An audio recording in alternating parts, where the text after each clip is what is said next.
ইসরায়েলের বড় ধরনের আলোড়ন, ফিলিস্তিনি বন্দীর উপর সেনাদের নির্যাতনের ভিডিও ফাঁসের ঘটনায় গ্রেফতার হয়েছেন দেশটির সেনাবাহিনীর সাবেক প্রসিকিউটর ইরাফাত তোমের ইয়াসলামি। সোমবার রাতে তাকে আটক করে ইসরায়েলি পুলিশ। জাতীয় নিরাপত্তা মন্ত্রী নিশ্চিত করেছেন ভিডিও ফাঁসের সঙ্গে তার সম্পৃক্ততার অভিযোগেই গ্রেফতার হয়েছেন তিনি।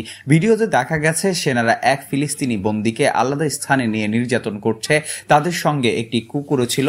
এ সময় সৈন্যরা দাঙ্গা নিয়ন্ত্রণের সরঞ্জাম ব্যবহার করে ঘটনাটি আড়াল করার চেষ্টা করেছে।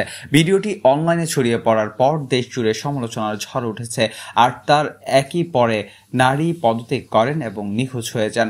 ইসরায়েলের প্রধানমন্ত্রী বেনিয়ামিন নেতানিয়াহু এই ঘটনাকে রাষ্ট্র প্রতিষ্ঠার পর থেকে দেশের জনসংযোগের উপর সবচেয়ে বড় আঘাত বলে মন্তব্য করেছেন। News desk, channel 23।